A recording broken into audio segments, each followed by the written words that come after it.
جو مومن ہے اس کا تعلق صرف اللہ سے ہوتا ہے، اللہ کی خوشنودی پر وہ خوش ہوتا ہے، اور اللہ کی رضا ناراضگی پر وہ ناراض ہوتا ہے، خفا ہوتا ہے، بہت محسوس کرتا ہے کہ بھئی یہ کام تو مجھ سے غلط ہو گیا، یہ بات تو مجھ سے غلط ہو گئی، یہ حرکت تو مجھ سے غلط ہو گئی، یہ رویہ تو میرا غلط ہے، یہ تو اللہ کو ناراض کر دینے والا ہے۔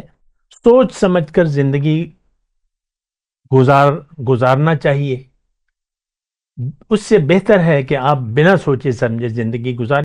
اللہ اکبر اللہ اکبر اللہ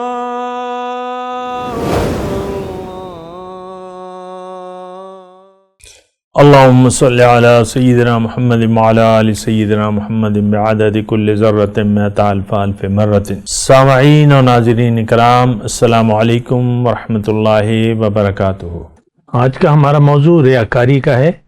دیکھیں، ریاکاری ہمارے ذہن کے مطابق جو بھی اس کا مفہوم ہے وہ یعنی بہت ہی محدود ہے۔ تو ریاکاری کا جو ایک صحیح مفہوم ہے وہ مختلف ہے اس مفہوم سے جو ہم لیتے ہیں۔ ریاکاری تو ہم ایک دوسرے کو کوئی مطلب دکھاوا کہ بھئی یہ ریاکار ہے، دکھاوا کر رہا ہے کوئی آدمی کا نا، مطلب وہ ایک محدود مفہوم ہے۔ حقیقی اس کا مفہوم یہ ہے، اور یہ بہت بنیادی ہے، اس کو سمجھنا جو ہے بہت بنیادی ہے، کیونکہ اللہ تعالیٰ نے ہمیں ایک بہت مقدس، بہت عظیم، بہت بلند رتبہ پانے کے لیے دنیا میں بھجوایا ہے، اور وہ اس صورت میں ہمیں حاصل ہوگا جب ہم اپنے مقصد زندگی میں مخلص ہوں۔ اگر ہم مخلص نہیں ہوں گے تو پھر وہ مقام ہمیں نہیں حاصل ہو سکتا۔ یہ ایک میں نے مختصر الفاظ میں یہ بات کہہ دی، لیکن میں اس کو دوبارہ کرنا چاہوں گا۔ اخلاص، خلوص، کسی بھی کام میں آپ کی توجہ پوری نہ ہو، یا آپ کا ذہن دنیا کے میں کام کر رہا ہوں، تو وہ کام خراب ہونے کا بہت زیادہ اندیشہ ہے۔ مطلب آپ ایگزامینیشن ہال میں ہیں، ایک پیپر دے رہے ہیں، لیکن آپ کا ذہن اس امتحان، آپ مخلص نہیں ہیں وہ پیپر دینے میں۔ شروع سے جب سے آپ نے کالج میں داخلہ لیا ہے، 1 سال گزارا ہے، آپ مخلص نہیں تھے، آپ کی نیت کچھ اور تھی، یہاں تک کہ امتحان سر پہ آ گیا، تو اس میں پھر آپ نے تیاری بھی نہیں کی، امتحان کی تیاری بھی نہیں کی۔ پھر جب کویسچن پیپر آیا آپ کے سامنے تو آپ سمجھ ہی نہیں پائے کہ بھئی نہ اس کے جوابات آتے ہیں، نہ سوالات پہ آپ صحیح سمجھ رہے ہیں، تو پھر آپ کو خود پتہ ہے کہ اس کا نتیجہ کیا ہوگا۔ یعنی ایسے امتحان میں اگر آپ بیٹھ بھی جائیں تو اس کا کیا نتیجہ ہوگا۔ تو مخلص ہونا، دیکھیں یہ بہت آسان بات ہے، زیادہ ذہن پہ زور نہ ڈالیں، اور بہت بنیادی بات ہے۔ دنیا کے میں پہلے تو آپ دنیا میں دیکھیں، کسی بھی کام میں آپ کی پوری توجہ نہیں ہے، اخلاص نہیں ہے، تو پھر وہ کام تو نہیں ہوگا۔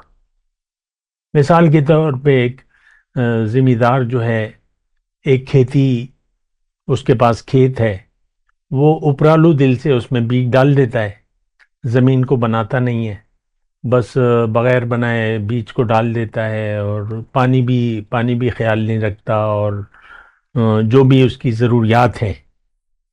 ظاہر ہے کہ فصل بونا اور اس کو پھر اس کی دیکھ بھال کرنا یہ تو ایک کام ہے، تو وہ پھر آپ کو خود پتہ ہے کہ وہ کیا فصل اگے گی وہاں پہ، جب آپ نے زمین ہی تیار نہیں کی ہے، جب آپ نے بیج ہی صحیح نہیں ڈالا ہے، جب آپ نے وقت پہ اس کی آبیاری نہیں کی ہے، تو اس کی کیا فصل ہوگی؟ اگر ہوگی بھی تو کیا فصل ہوگی؟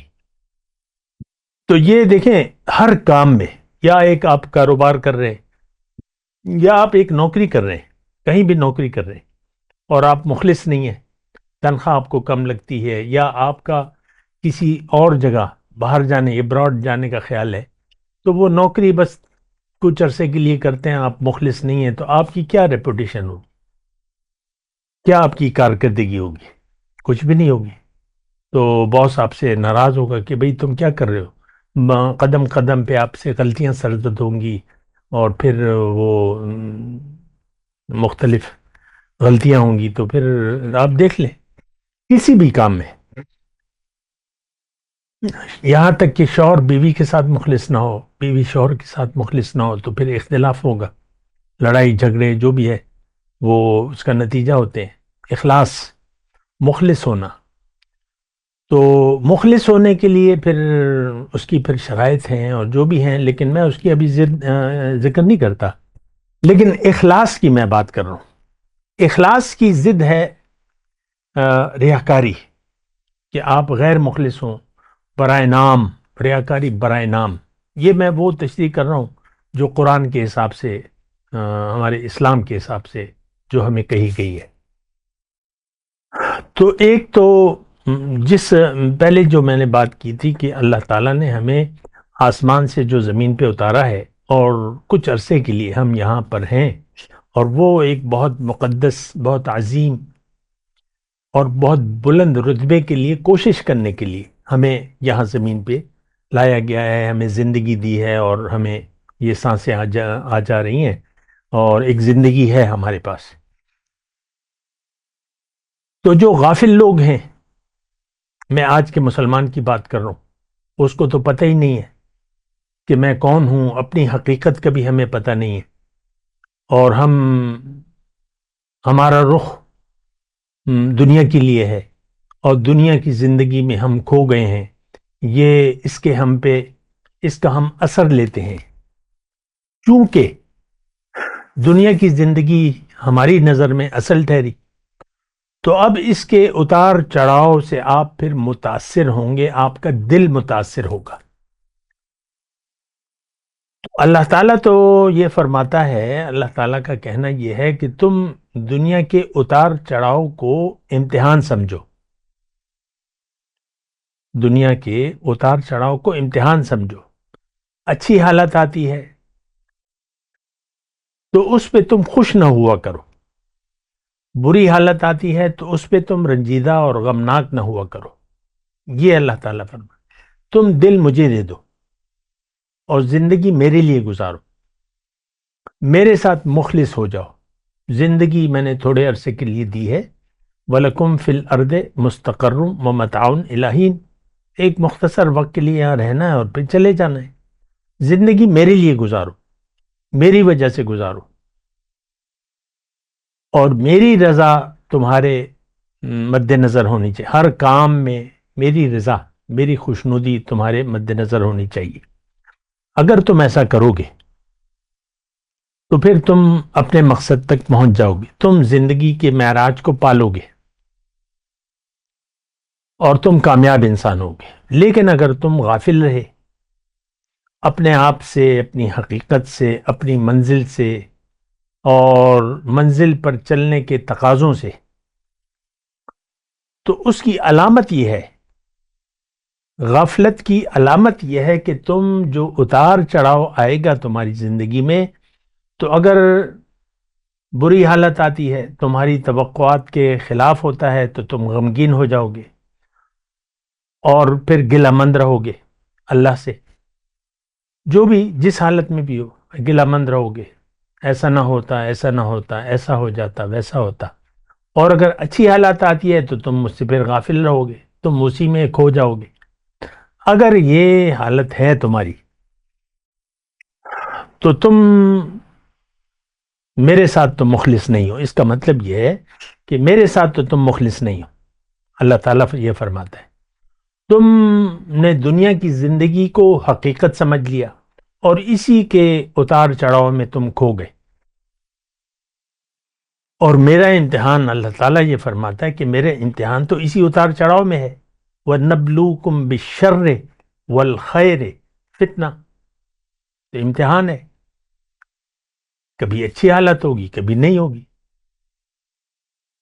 کبھی تمہارا بچہ مر جائے گا، کبھی تمہارا باپ مر جائے گا، بھائی مر جائے گا، کبھی تمہارا خاوند مر جائے گا، کبھی تمہاری ماں مر جائے گی. تم دل پہ لے لو گے، دل پہ لے لو گے، اور پھر کہو گے میں تو بس مردہ ہو گیا ہوں بالکل. بھائی بیٹا مر گیا میں تو مردہ ہوں. تو یہ دیکھیں اثرات ہیں. اس باتوں کو آپ ذرا نوٹ کریں. یہ غلط ہے. جو مومن ہے اس کا تعلق صرف اللہ سے ہوتا ہے. اللہ کی خوشنودی پر وہ خوش ہوتا ہے اور اللہ کی رضا ناراضگی پر وہ ناراض ہوتا ہے، خفا ہوتا ہے، بہت محسوس کرتا ہے کہ بھئی یہ کام تو مجھ سے غلط ہو گیا، یہ بات تو مجھ سے غلط ہو گئی، یہ حرکت تو مجھ سے غلط ہو گئی، یہ رویہ تو میرا غلط ہے، یہ تو اللہ کو ناراض کر دینے والا ہے. سوچ سمجھ کر زندگی گزارنا چاہیے. اس سے بہتر ہے کہ آپ بنا سوچے سمجھے زندگی گزاریں. وآخر دعوانا الحمدللہ رب العالمین. مولاي صل وسلم دائما ابدا على حبيبك خير الخلق كلهم